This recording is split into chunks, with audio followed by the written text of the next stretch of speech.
국민의힘이 일하는 비대위를 앞세워 비대위원 인선을 발표했습니다. 추미애 조정식 의원 단일화로 민주당 국회의장 경선은 양자 대결로 치러지는데요. 네, 이 밖에 정치권 이슈 두 분과 함께 짚어봅니다. 최진영 변호사, 배종호 한국정치평론가 협회장 모셨습니다. 어서 오십시오. 네, 반갑습니다. 네, 오늘 국민의힘 이야기 먼저 해보죠. 국민의힘 황우여 비대위가 비대위원 인선을 발표를 했습니다. 일하는 비대위와 지역 안배를 고려했다고 강조를 했는데 당연직 비대위원인 정책위의장만 영남권 인사였거든요. 도로 영남당이라는 비판을 고려한 인선이었다고 보시는지요? 비대위가 팔도 비대위가 된 것 같습니다. 예. 말씀하신 것처럼 지금 그 여당 국민의힘에 대해서는 TK, PK 지역 그 당선자가 워낙 많다 보니까 영남당이 되는 것이 아니냐라고 했는데 이번 7인 비대위 하에서는 7명 중에 그 말씀하신 것처럼 그 정점식 의원이나 추경호 의원 두 분만 지금 그 TK와 PK를 대표하시는 분만 있고 그 외에는 뭐 호남부터 강원도까지 굉장히 인적 구성을 다양하게 했다는 점에서 전국 정당을 지향하는 어떤 그 모습을 보이고 있는데요. 다만 그것이 이제 그 어떤 비중 이런 부분을 뒀을 때에 어떻게 보면은 특히 이제 그 추경호 원내대표와 정점식 지금 그 뭐 의원 같은 경우에 힘이 쏠리면서 친윤이 강화되고 있는 것이 아니냐 그런 어떤 평이 없는 것은 아니라고 생각합니다.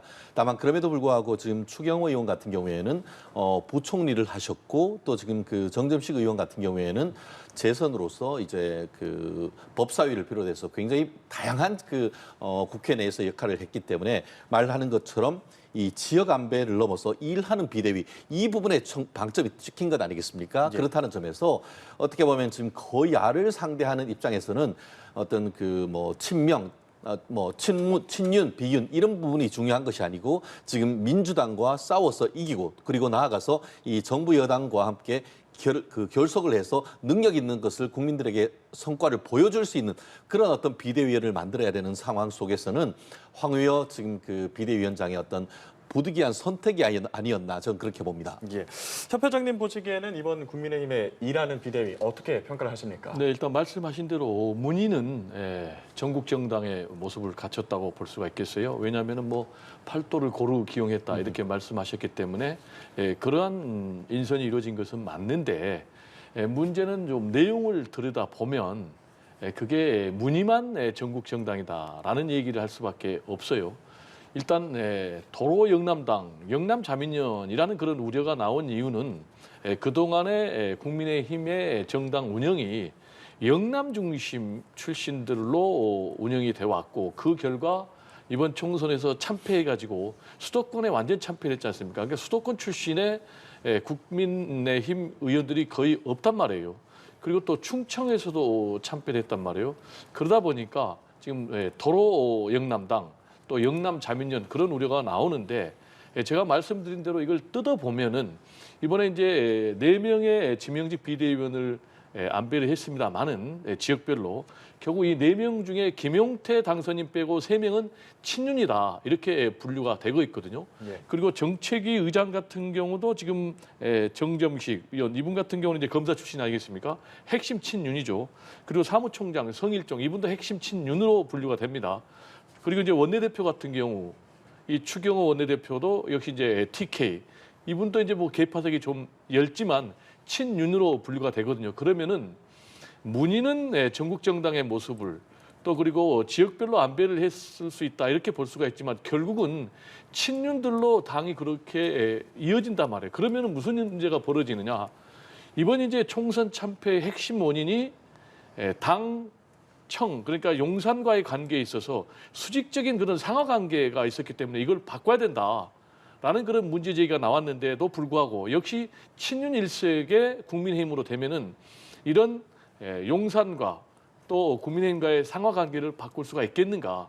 그리고 두 번째로 이 관계가 바꾸지 않는다면은 변화되지 않는다면은 결국은 국민의힘의 운영이 좀 바뀔 수 있겠는가? 세 번째로 그렇게 되면은 결국 이것 때문에 심판했던 등을 돌렸던 민심을 다시 잡아올 수 있겠는가 라는 숙제가 여전히 남아있는 그런 인선이 아닌가 우려가 됩니다. 네, 비대위 인선에 대한 두 분의 총평 들어봤고요. 결국에는 비대위 이후 그 다음 시선은 전당대회로 쏠리게 될 텐데 전당대회를 두고는 뭐 시기는 어떻게 할 것이냐, 앞으로 규칙은 어떻게 할 것이냐, 이게 또 관건 아니겠습니까? 그렇습니다. 다만 그 황우여 지금 비대위원장이 말씀하시기를 비대위는 선관위가 아니다라고 얘기를 하셨습니다.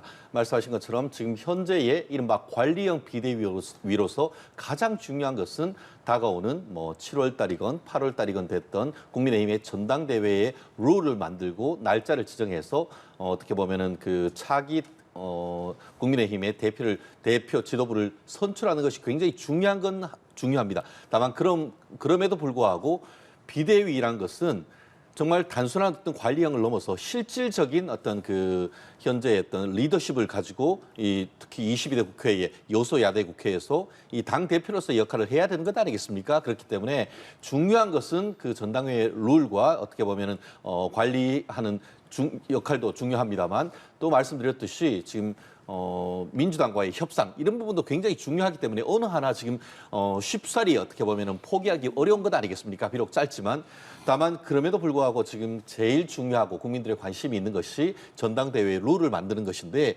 지금 현재 같은 경우에는 그 국민의힘 당원 100%로 지금 그 전당대회 대표를 선출하기로 돼 있었는데 이번에 나타난 어떤 총선의 민심을 봤을 때는 중도 표심을 넘어서 어떻게 보면 민주당의 그 좀 경도되어 있는 그 표심까지도 끌어올 수 있는 한마디로 이 좀 더 보수의 어떤 그 좌향좌를 통해서 좀 더 외연을 확장할 수 있으려고 하면은 룰을 좀 변경해야 되는 것이 아닌가. 마치 예전처럼 한 적어도 30% 정도의 어떤 비당원들 국민들의 어떤 그 의견을 흡수하기 위한 어떤 국민 앞으로의 전진 전략이 있어야 되는 것이 아닌가 하는 것이 의견이 굉장히 강한 그런 상태였기 때문에 이 부분에 대해서 얼마나 황우려 비대위원장과 또 이번에 꾸린 7인 비대위원이 이런 부분에 대해서 그 리더십을 가지고 할 수 있는 것인가가 굉장히 중요한데요.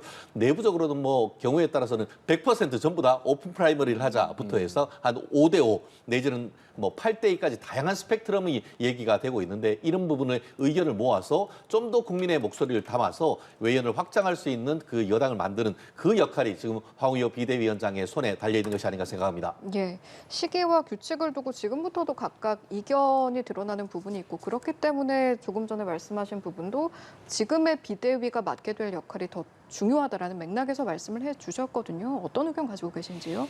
일단 상당히 좀 앞날이 우려가 됩니다. 왜냐하면은 비대위라는 것 자체가 비상한 상황이 발생했기 때문에 구성된 것 아니겠습니까? 직접적으로 이제 4월 12 총선에서 참패를 했어요. 야권은 192석 그리고 국민의힘 이제 108석밖에 안 되는 그런 상황 때문에 이제 비상 구원투수를 이제 내세운 것 아니겠습니까? 근데 문제는 제가 볼 때는 개인적인 생각입니다만은 황우여 비대위원장이 굉장히 좀 적임자가 아니다 이렇게 생각이 됩니다. 그 이유는 일단 비상한 상황에서 당을 쇄신할 수 있는 그런 이미지가 좀 아니라는 그런 거예요. 두 가지인데 하나는 본인이 정계를 은퇴하신 분이거든요. 그리고 이제 두 번째로는 7순위 넘으신 분이에요. 그러면 이런 분을 통해서 과연 국민의힘이 새롭게 쇄신할 수 있다라는 그런 기대감을 국민들, 유권자들이 가질 수 있겠는가라는 그런 부분이에요. 근데 실제로 이분 같은 경우에 지금 내놓은 첫 처방이 뭐냐면은 전당대회를 연기한 거거든요. 근데 지금 비상한 상황에서 가장 중요한 것은 신속한 처방입니다. 근데 지금 정반대로 전당대회를 연기하는 그런 상황으로 지금 가기 때문에 당내에서 불필요한 지금 갈등이 나오고 있는 거예요. 그리고 두 번째로는 이 전당대회 연기가 단순히 전당대회를 연기하는 것으로 끝난 것이 아니고 지금 총선 참패의 책임을 윤석열 대통령과 함께 질 수밖에 없는 한동훈 전 비대위원장이 지금 전당대회 등판서라고 맞물린단 말이에요. 그러면 또 한동훈 전 비대위원장이 당권 도전하는 걸 싫어할 수밖에 없는 그런 당권 주자들 입장에서는 당연히 반대할 수밖에 없는 것이죠. 그리고 이제 세 번째로 문제가 아까 말씀하셨지만은 전당대회 룰을 바꾸는 것인데 전당대회 룰은 제가 볼 때는 기본적으로 당의 변화를 위해서는 기본적으로 100% 당원 투표로 하면 안 되는 것이죠. 그러면 이제 이거를 7대 3으로 할지 5대 3으로 할지 그렇지만 이것도 결국은 당권 주자가 도전했을 경우에 유불리하고 연결되기 때문에 이 부분을 과연 황우여 비대위원장이 어떻게 무리하지 않고 이걸 해결할 수 있는지 그런 문제. 그리고 이제 마지막으로 집단 체제 문제도 있습니다. 지도 체제 문제. 예. 지금 현재는 이제 단일 지도 체제인데 저는 개인적으로는 집단 지도 체제로 좀 변화가 돼야 된다. 그 이유는 지금 국민의힘 같은 경우는 쇄신과 역동성이 좀 필요하거든요. 근데 지금까지 같이 단일 지도 체제로 가면은 계속해서 당이 윤석열 대통령의 직할 체제로 갈 수밖에 없다라는 그런 우려가 하나 있고요. 그리고 지금과 같은 단일 지도 체제에서는 새로운 주자가 나올 수가 없습니다. 그래서 당을 쇄신할 수 있는 국민의힘에 새로운 희망을 줄 수 있는 그런 새로운 지도자를 만들기 위해서도 저는 집단 지도 체제로 가야 된다. 근데 문제는 이러한 문제를 7순위 넘은 정계를 은퇴했고 쇄신의 의지가 좀 약해 보이는 황우여 비대위원장이 할 수 있을까 우려가 된다는 말씀입니다. 저는 다른 것들은 굉장히 공감하는데 나이 연세를 가지고 계속 얘기하시는 것은 이른바 노인 폄하 발언이 될 수 있기 때문에 저는 좀 조심스럽다 생각하는데요.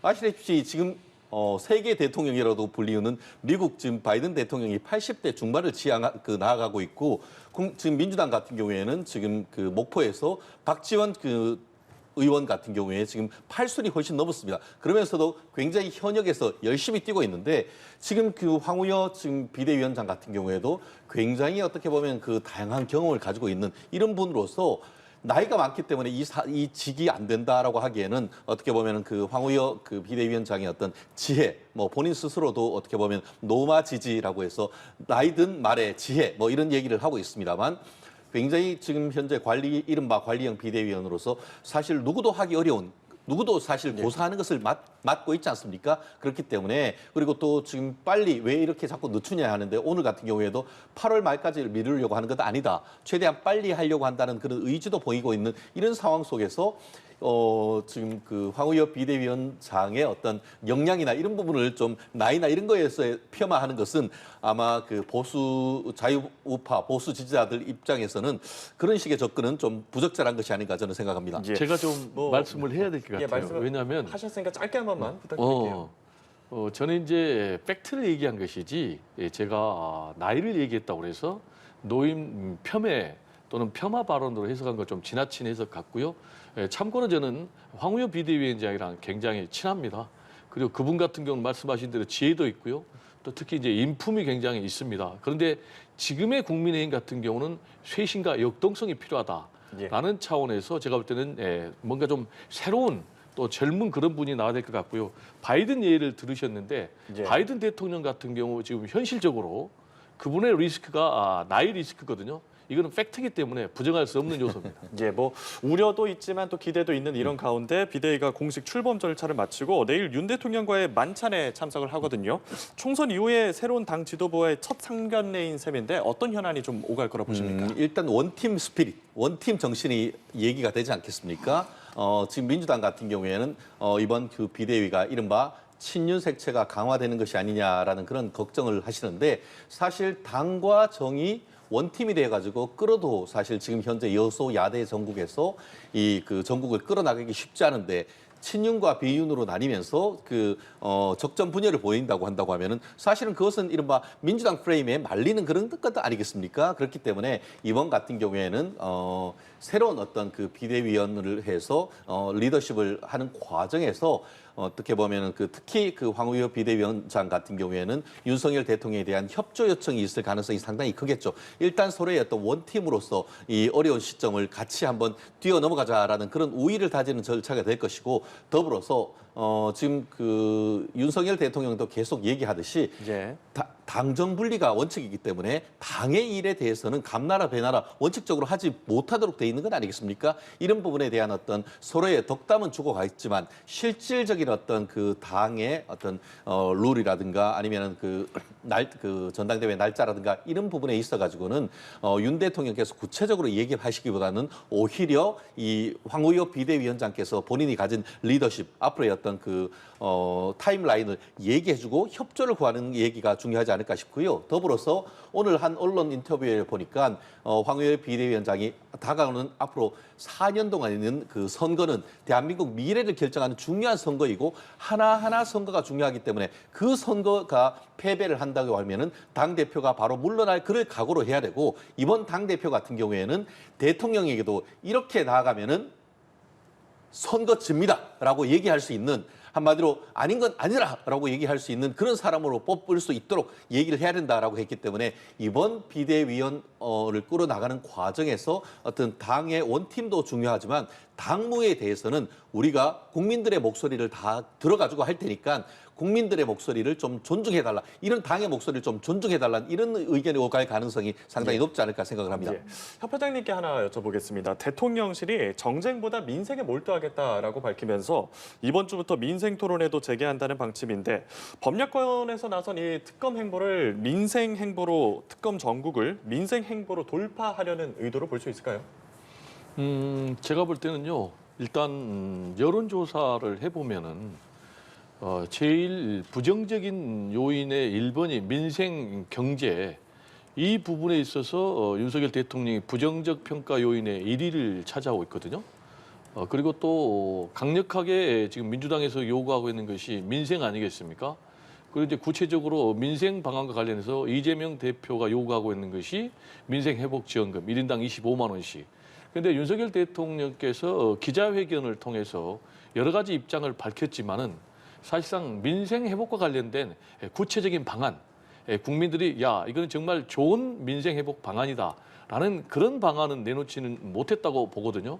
그리고 일단 4월 10일 총선에 담긴 민심이 뭐냐면은 윤석열 정권에 대한 심판이거든요. 그 핵심 심판 중에 하나가 일방적인 그런 국정 운영이고, 그 국정 운영 중에 일단 국민들이 거부감을 갖고 있는 것이 윤석열 대통령의 일방적인 거부권 행사거든요. 그래서 지금 9번이나 거부권 행사를 했는데 최상병 사망 사건 수사에 대한 외압 의혹에 대해서도 지금 윤석열 대통령은 거부권 행사를 지금 사실상 시사하고 있는 그런 상황인데, 그래서 결국은 윤석열 대통령께서 비대위원들을 만난 것도 지금 이거를 지금 28일에는 재표결을 하겠다는 것 아니겠습니까? 한 20명 정도의 이탈표가 있어야 되니까 제가 볼 때는 현실적으로 이게 의결될 가능성은 상당히 낮지만 중요한 것은 이탈표가 어느 정도 규모가 되느냐, 이게 굉장히 중요해요. 만약에 상당한 이탈표가 생긴다면은 4월 10일 총선에서 지금 참패한 이후에 또 여론의 지금 지지율이 20대 뭐 초반을 지금 벗어나지 못하고 있는 이런 상황에서 윤석열 대통령의 국정 장악력이 떨어지고 조기 레임덕의 목소리가 더 높아질 수가 있기 때문에 제가 볼 때는 이런 이제 모임을 가져서 지금 이탈표 방지를 위한 그런 행보도 하신 것 같은데, 저는 최상병 특검에 대해서는 지금 안철수 특검이요. 네, 의원 같은 뭐 여권의 지금 국회의원들도 상당수가 이거는 수용을 해야 된다라는 얘기를 하고 있거든요. 그래서 저는 이런 법안들을 수용을 하는 것이 오히려 정쟁을 막는 것이지, 거부권을 행사하는 것은 오히려 대통령이 계속해서 정쟁을 유발하는 그런 정치 행위를 하고 있다라는 얘기를 좀 드리고 싶습니다. 이 부분과 관련해 가지고 특검 전국을 만들려고 하는 것 자체가 민주당의 프레임인 것이고, 그것이 과연 민생과 무슨 관계가 있는가라는 어떻게 보면 그 질문을 좀 드리고자 싶은데요. 지금 이번 주부터 이제 민생 토론을 재개한다라고 하는데, 이 부분과 관련해 가지고 지난번 그 2년차 그리고 이제 3년을 지향하면서 대통령께서 했던 그 언론 인터뷰에서 첫 질문이 지난 총선 패배 원인이 무엇인가라고 기자가 물었을 때 윤 대통령께서는 제 책임입니다라고 얘기하면서 그 원인이 무엇이냐라는 질문에는 두 가지를 했죠. 하나는 소통이 부족했다. 또 하나는 민생 어떤 경제의 실질적인 성과가 부족했다라고 본인 스스로 어떻게 보면 참여를 썼습니다.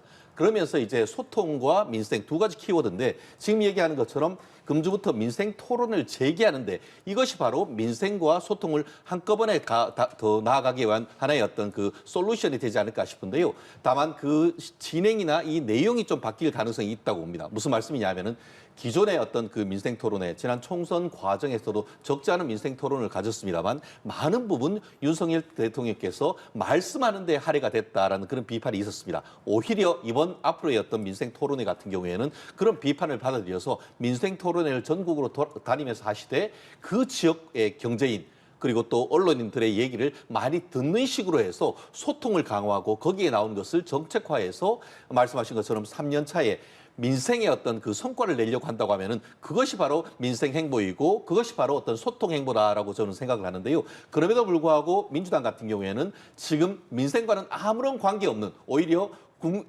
지금 이번 이른바 최상병 특검 같은 경우에 지금 제가 확인을 해봤더니만 입법조사처에서 그것을 1년 하는데 들은 추계 비용만 해도 80억이 넘어간다고 합니다. 그런 비용을 가지고 어떻게 보면은 민생을 위해서 더 지원을 할 수 있는 그런 것이 바로 민생인 것이지, 민생과는 아무런 관계없는 특검법을 가지고 정략적으로 가려고 한다는 것은 과연 그것이 민생 정당을 지향한다고 하는 민주당이 나아갈 바인지에 대해서는 비판적으로 볼 수밖에 없습니다. 네, 제가 이것도 좀 여쭤볼게요. 짧게 얘기를 해야 될 것 같아요. 아주 짧게만 드릴 수 있을 것 같은데요. 예. 최상병 특검에 대한 갤럽 여론조사를 보면요. 해병 특검이요. 찬성 국민 여론이 57이고 반대가 29입니다. 이건 이제 국민의 여론이고 명령이니까 수용하는 게 맞고요. 그리고 소통의 문제뿐만이 아니고 윤석열 대통령은 기본적으로 국정 운영 방식 그리고 정책의 방향이 잘못됐기 때문에 소통도 알겠습니다. 개선해야 되지만은 정책 방향도 수정해야 된다라는 네. 얘기를 좀 드리고 싶습니다. 알겠습니다. 주제를 좀 바꿔보겠습니다. 배종호 회장께서 잠시 언급하셨던 부분이 한동훈 전 위원장에 대한 부분. 사실은 전당대회 연기론에 대한 이야기가 나오면서 한동훈 전 위원장의 여름 등판설 이야기도 함께 나오고 있거든요. 실제로 활동 범위를 앞으로 넓혀갈지 어떤 의견 가지고 계세요? 활동 의견은 넓힐 것 같아요. 왜냐하면 한동훈 전 비대위원장에게 제가 확인은 안 해봤습니다만은 지금 상황과 움직임을 보면 지금 전당대회 등판이 거의 상당히 기정사실화 돼가고 있는 것 같아요. 그 이유는 첫 번째로 전당대회의 시기가 8월 정도로 늦춰진다는 것입니다. 그럼 늦춰진다는 게 왜 등판에 조건을 만들어주냐면은 책임론이 좀 희석되는 것이죠. 그러니까 본인이 출마할 그런 환경이 상당히 좀 만들어지는 것이고, 그리고 두 번째로 출마 가능성이 저는 높다고 보는 이유가 결국 이제 자신의 대권 플랜과 관련해서 본인이 계속해서 대중으로부터의 관심을 받아야 돼요.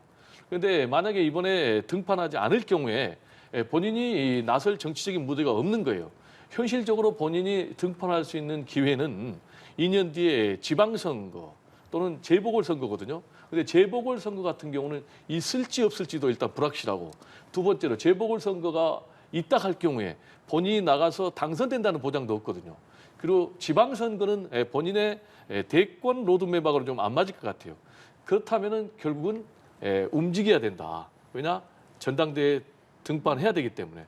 그래서 저는 앞으로 좀 더 적극적으로 예. 본인이 공개적인 행보를 하지 않을까, 늘려가지 않을까 이렇게 생각이 됩니다. 알겠습니다. 활동 범위 넓힐 것이다. 동의하십니까? 한마디로 이제 시기상조론과 조기 등판론 이 두 가지 아니겠습니까?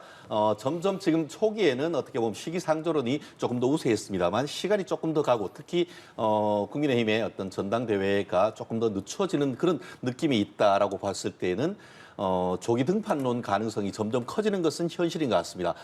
이 부분 같은 경우에는 이미 이재명 대표가 이미 그 길을 가본 적이 있지 않습니까? 대선에 낙선하고 하자마자 바로 어떻게 보면은 재보궐선거 나와서 국회의원이 되고 그 이후에 전당대회에 나가지고 당 대표가 되면서 지금에 이르는 그런 걸 보면은 예전보다는 어떤 정치인이 책임지는 그 인터벌이 조금 더 좁아지는 그런 느낌이 없지 않은 것 같습니다. 그렇다는 점에서 이번 총선 패배에 있어서 한동훈 비대위원장의 책임이 적지 않다라는 얘기는 있습니다만 그럼에도 불구하고 이런 식으로 지금 현재의 민주당이 22대 입법 독주 내지 독재를 해갈 경우에는 오히려 역풍이 불고 그러면은 2026년 지방선거에서의 어떤 국민의힘의 선전 가능성 높아진다라고 지금 보인다라고 하면은 그런 본인이 어떤 당선, 출마 이런 부분이 문제가 아니고 총선에서 지방선거 자체에서 승리하는 것이 굉장히 중요한 거 아니겠습니까? 그걸 통해서 어떻게 보면 이번 총선 패배론을 다시 한번 뒤집을 수 있는 그런 부분이기 때문에 현재 전국의 흐름으로 봤을 때 작용이 있으면 반작용이 있듯이 국민의힘의 2026년 지방선거 승리 가능성 이런 부분이 점점 높아진다고 한다면은 그런 흐름 속에서 그걸 예측하고 이번 한동훈 비대위원장이 이번 어떻게 보면 다가오는 7월 말 내지 8월에 조기 등판 충분히 가능한 시나리오라고 저는 생각합니다. 예, 저희 국회의장 후보 경선 이야기도 좀 해보죠. 이번에 단일화에 성공한 추미애 의원이 당원 지지세를 강하게 받고 있다는 평가가 있는데 그런 가운데도 양자 대결의 상대인 오선의 우원식 의원 사퇴는 없다는 입장입니다. 끝까지 완주를 할까요? 그건 좀 불투명해요. 지켜봐야 되겠는데 저는 완주해야 된다. 이런 얘기를 좀 강조를 하고 싶어요. 만약에 우원식 후보가 완주를 안 하게 되면 지금 추미애 후보를 사실상 단독 추대하는 그런 모양새로 결론이 나지 않습니까? 예. 그렇게 되면 이제 지난번에 박찬대 이제 친명 핵심으로 분류가 되지 않습니까? 이재명의 뭐 복심이다 이런 얘기가 들리는데 지난번에 원내대표가 결국 경선이 없었고 사실상 찬반 투표의 추대 형식으로 끝났단 말이에요. 그런데 이번에 또 국회의장 후보도 사실상 추대로 끝나면은 경선 없는 정당의 모습이 되기 때문에 이건 뭐 국민 유권자들에게 그렇게 좋은 모습은 아니에요. 그래서 현실적으로 그러면 우원식 후보가 당선 가능성이 있느냐? 제가 볼 때는 뭐 당선 가능성이 매우 희박하다라고 봐야 되겠죠. 왜냐하면은 뭐 친명 주자, 지금 뭐 정성호, 조정식 두 사람이 지금 드랍을 하고 조정식 후보 같은 경우는 지금 추미애 후보하고 단일화를 했지 않습니까? 예. 거기다가 뭐 당원들의 한 뭐 90%에 육박하는 강력한 지지를 추미애 후보가 받고 있기 때문에 투표를 한다고 그래도 제가 볼 때는 뭐 최소한 60% 이상의 지지로 압도적인 지지로 추미애 후보가 국회의장 후보로 선출될 가능성이 매우 높은데 그럼에도 불구하고 당의 역동성을 위해서 우원식 후보는 출마를 해야 된다. 그래서 저는 용기를 내라 이런 얘기를 좀 하고 싶습니다. 이제 용기를 내라고 말씀하셨는데 어떻게 보시는지. 그 출시반에 경사가 날 것 같습니다. 여당 원내대표 추경호 그 원내대표가 발표됐고 예. 지금 야당에서 국회의장이 출시반에서 또 탄생할 것 같다라는데요. 제가 봤을 때는 뭐 사실상 무게추는 기울은 것이 아닌가 이런 상황 속에서 과연 우원식 의원이 본인의 어떤 명예를 어떻게 보면 끝까지 완주를 하느냐. 결국 뚜껑을 열어봤는데 압도적으로 추미애 후보한테 표가 가면은 본인의 5선까지의 어떤 쌓은 그런 명성에 상당 부분 타격을 입겠다라는 그런 생각을 할 가능성이 높다라고 봅니다. 그렇다고 한다고 하면은 현실적으로 이른바 자연적으로 이제 그 추미애 후보로 단일화되는 과정 속에서 우원식 후보는 사퇴할 가능성이 현실적으로 높지 않을까 예측을 하는데요. 물론 민주당 같은 경우에 뭐 그렇게 되면은 보기가 좀 사실은 국민이 보기들의 모든 게 삼위일체 이재명 그 대표 이렇게 되는 건 아니겠습니까? 그리고 이 과정 속에서 지금 언론 보도를 보면은 뭐 그 박찬대 원내대표는 본인은 부인하고 있습니다만 실질적으로 실질적인 그 단일화하는 과정 속에서 감나라 배나라 하는 이런 역할이 보여드렸고 민주당 내에서도 과연 이와 같이 국회의장 그 경선 과정에서 이 원내대표가 이렇게 관여하는 것이 합당한 것인지에 대한 비판적인 목소리가 나오고 있단 말이에요. 결국 당대표 그리고 원내대표, 찐명 그리고 또 더불어서 국회의장까지 사실상 이재명 대표의 어떤 그 영향력 하에서 이루어지고 있는 이런 이런 모습 속에서 과연 이 민주당이 정말 진정한 민주정당인지에 대한 의문을 제기하지 않을 수 없는 그런 부분인데 아마 그런 것을 예측해서 그런가요? 이재명 대표는 나는 관계없다. 당무에는 관여하지 않는다라는 것을 보여주기 위해서 한지 모르겠습니다만 지금 공교롭게도 이재명 대표께서는 휴가 내고 지금 입원 중인데 그런 부분은 어떻게 보면 상당 부분 시점이나 이런 국회의장 선거 이런 부분도 어떻게 보면 상당 부분 어떤 비판의 여지에서 벗어나기 위한 기획적 의도도 약간 읽힌다라는 저의 개인적인 생각입니다. 앞선 두 분의 발언을 보면 일단은 국회의장 누가 될 것인가라고 했을 때 추미애 당선인의 상당 부분 무게를 실어준 부분을 느낄 수 있었는데 물론 결과가 나와봐야 알겠습니다만 그러면 추미애 당선인이 국회의장이 된다라고 했을 때 지금까지 나온 메시지들이 있습니다. 뭐 국회의장 중립 무용론 메시지를 포함해서 지금까지 나온 내용들을 봤을 때 앞으로의 행보는 좀 어떻게 예측해 볼 수 있을까요? 추미애 만약에 의원 당선인이 예. 국회의장에 선출이 되면 제가 볼 때는 뭐 강한 국회, 개혁 국회의 모습을 드러낼 것 같아요. 실제로 앵커께서 말씀하신 대로 지금 추미애 국회의장 후보 같은 경우는 강력한 개혁을 얘기하면서 기계적인 중립은 없다라는 그런 입장 아니겠습니까? 그리고 이제 구체적으로 뭘 개혁하겠느냐라는 것과 관련해서 1호 개혁을 지금 검찰 개혁으로 내세우고 있거든요. 이제 추미애 지금 당선인 같은 경우는 지난번에 법무장관 시절에 지금 윤석열 전 대통령과 강하게 격돌을 했지 않습니까? 그래서 추미애 국회의장이 만약에 탄생한다면 추미애 그리고 윤석열 대통령의 2라운드 격돌이 제가 볼 때는 예상이 될 수밖에 없고요. 지금 이제 이런 상황에서 지금 박찬대 원내대표 같은 경우도 강한 국회, 개혁 국회를 내세우고 있단 말이에요. 특히 이제 이번에 지금 민주당의 초선 당선인들 같은 경우 지금 천막 농성을 하면서 윤석열 대통령에게 최상병 특검 수용을 촉구를 하고 있지 않습니까? 여기에다가 지금 지난번에 21대 국회 같은 경우에 상임위 구성, 특히 이제 법사위원장을 누가 하느냐 문제로 47일이나 개원이 늦어졌단 말이에요.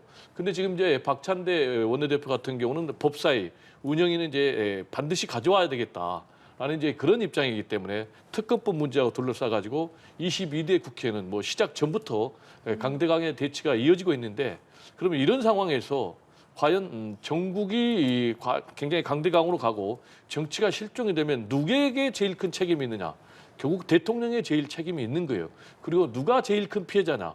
결국 제가 볼 때는 대통령이 제일 큰 부담을 질 수밖에 없어요. 지금 192석의 거대 야권을 상대로 정상적인 국정 운영을 할 수가 없거든요. 그래서 제가 볼 때는 야당에게 대폭 양보하는 한이 있더라도 지금 뭐 여러 전문가들은 개헌을 해라. 그래서 임기 단축해라. 이런 얘기까지 나오고 있기 때문에 윤석열 대통령께서 정말 실종된 정치를 복원시킬 수 있는 그런 행보를 좀 보여주셔야 된다라는 얘기를 드리고 싶습니다. 예, 그 이런 가운데 임기가 석 달 남은 이재명 대표 얘기를 좀 해보겠습니다. 연임론이 굳혀지고 있는데 이 대표 본인이 이제 결정만 내리면 되는 상황이다라는 얘기도 있거든요. 어떤 결정을 내릴 거라 보십니까? 뭐 이미 정해진 루트 아니겠습니까? 실질적으로 지금 원내대표도 박찬대 의원으로서 찐명 중에 찐명이 된 것이고 지금 그 실질적으로 국가의전순위 2위 어떤라고 할 수 있는 국회의장 선거에도 사실상 이재명 대표가 쥐락펴락하면서 국가의전수위 2위보다도 훨씬 더 높다는 것을 지금 보여주는 이런 모습 속에서 결국 어떻게 보면은 뭐 우원식 그 대표라든가 아니면은 뭐 기조 조정식 후보 이런 분들 같은 경우에 만약에 조정식 후보가 국회의장이 될 경우에는 완전히 삼위일체로 이재명 대표가 모든 것을 다 해먹은 것 아니냐 이런 비판이 있을 수 있다는 그런 판단을 했다는 얘기가 나오는 건 아니겠습니까? 그렇기 때문에 외면적으로라도 그런 부분에 대한 어떤 그 비판 국민적 우려를 따가운 시선을 희석시키기 위해서 그 과정 속에서 추미애 후보를 사실상 밀어주는 이런 그 구도가 되고 있다는 비판에서 자유롭기 어려운 것 같은데요. 결국 이렇게 된 그 추미애 후보를 그 국회의장으로 보내는 것은 사실상 이재명 대표를 지금까지 전례가 없었던 이 대표 연임으로 가기 위한 하나의 포석으로밖에 볼 수 없는 그런 상황이기 때문에 지금으로서는 본인 스스로 뭐 보면은 이재명 대표가 주위 사람들한테 연임하는 건 어때요? 뭐 이런 얘기를 하고 있다는 얘기가 지금 그 언론 보도가 나오는 것을 보면은 사실상 이재명 대표가 자리를 비우고 있는 동안 본인들께서 알아서 다시 추대를 해달라라는 그런 의미로 오히려 읽히는 것이기 때문에 현재 상황으로서는 사실상 다가오는 8월 달 민주당 전당대회는 추대 전당대회, 한마디로 컨벤션 효과를 에 대한 어떤 그 맥이 빠진 이재명 대표만을 위한 전당대회가 될 가능성이 지금으로서 노정되어 있는 것이 아니겠습니까? 예, 민주당 향방에 대해서 동의를 하시는지요? 뭐 연임 가능성은 매우 높다. 저도 이렇게 전망을 합니다. 그 근거로는 첫 번째로 일단 도전자들이 거의 없어요. 대부분 뭐 국회의장이라든지 원내대표로 몰려갔기 때문에 제가 볼 때는 뭐 이재명 대표의 연임 가능성이 굉장히 높다. 그리고 두 번째로는 이재명 대표도 약간 스탠스가 바뀌었어요. 과거에는 너무나 피곤한 자리니까 하라고 해도 안 할 것처럼 이렇게 손사래를 치다가 지금 이제 이 연임에 대해서 물어보면 침묵을 하고 있거든요. 이 얘기는 제가 볼 때 뭐 수용을 한 것이 아닌가 사실상 그렇게 해석이 되는 부분이고 그리고 세 번째로는 이재명 대표 입장에서는 대권 로드맵과 관련해서도 본인이 당 대표를 연임하는 게 더 유리하다 이렇게 판단할 것 같아요. 왜냐하면 이번에 이제 당 대표에 연임을 하지 않으면은 대통령 선거까지 3년이나 남거든요. 예. 공백이 너무 커요. 그러면 이제 그 공백을 메울 누군가 대타가 있어야 되는데 마땅치가 않아요. 그리고 이제 최근에 4월 10일 총선에서 여권이 참패하면서 윤석열 대통령이 영수회담을 가졌지 않습니까? 그러면서 이제 이재명 대표가 사실상 지금 전국의 중심 인물로 부상을 했기 때문에 앞으로도 계속해서 전국의 주도권을 쥐고 가겠다라는 그런 입장. 그리고 마지막으로는 본인이 언제든지 나중에 연임이 돼도 당 대표 내려놓을 수가 있거든요. 그러면 그런 반전 모습을 통해서 큰 지도자의 이미지를 본인이 또 부각시킬 수도 있기 때문에 종합해서 저는 연임에 굉장히 무게를 두는 그런 전망을 하고 싶습니다. 알겠습니다. 마지막으로 이 주제 간단하게 두 분께 각각 여쭤보고 저희 대담 마무리하겠습니다. 지금 라인 사태를 두고도 정치권 공방이 이어지고 있는데 이 사안을 어떻게 보고 또 어떻게 풀어갈 것인가가 접근 방식이 지금 양측이 다르거든요. 어떻게 접근해야 된다고 보세요? 이재명 대표 같은 경우에는 지금 휴가 중에도 이 부분과 관련해서 상당히 정부를 비판하는 그런 입장, 정부는 뭐하냐라는 취지로 얘기하고 있는데 결자 해지 이 사안을 일본과 그 라인이 이 합작하도록 뒤에 주선해 준 것은 민주당 쪽이다. 문재인 대통령 때라고 얘기를 하는 것 같습니다. 그리고 또 오늘 봤더니만 내부적인 문건상 사실상 지금 네이버 같은 경우에는 이 그 라인을 매각을 하고 그 돈으로 차세대 먹거리, AI나 이런 데 투자하려고 하는 그런 의도가 읽히는데 예. 오히려 그런 어떤 기업의 어떤 자율성 이런 부분은 뒤로 하고 이것을 정쟁의 소재로 가지고 가는 것이 맞느냐에 대해서 비판적으로밖에 볼 수가 없는 것 같은데요.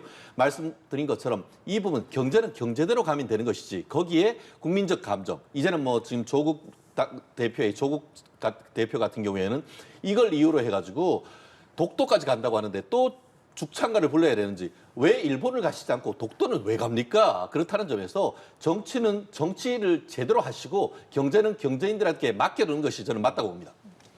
네, 기업의 자율성을 존중해야 된다라는 변호사님 말씀에는 적극 공감을 합니다.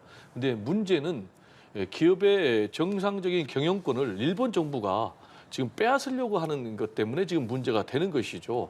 행정 지도를 통해서 정상적인 기업의 경영권을 빼앗아간다. 그건 뭐 자본주의 체제에서 있을 수 없는 일이고요. 두 번째로는 이런 지금 일본 정부의 행태에 대해서 우리 정부가 여기에 대해서 너무나 소극적으로 입을 다물고 있다라는 것이 문제다라는 것이고요. 마지막 세 번째로는 그동안의 윤석열 대통령은 가치 외교를 내세워가지고 굉장히 친일 편향적인 그런 외교를 해왔거든요. 잘 아시겠지만 강제징용 배상 문제도 양보를 했고 그리고 후쿠시마 원전 오염수 방류 문제도 양보를 했고 그런데 그 결과 우리에게 돌아온 것이 뭐가 있느냐. 일본은 뭐 검정교과서 통해서 뭐 독도는 우리 땅이다. 일제 식민지 체제를 다 부정하는 이런 상황에 지금 와 있기 때문에 이걸 가지고 자꾸 감정의 문제로 지금 정상적인 움직임을 매도한다는 것은 오히려 지금 국민들의 정서를 너무나 외면하는 것이다. 라는 얘기를 드릴 수밖에 없겠습니다. 예, 오늘 여기까지 배종호 한국정치평론가 협회장 최진영 변호사와 함께 정치권 이야기 다뤄봤습니다. 오늘 말씀 두 분 고맙습니다. 네, 감사합니다.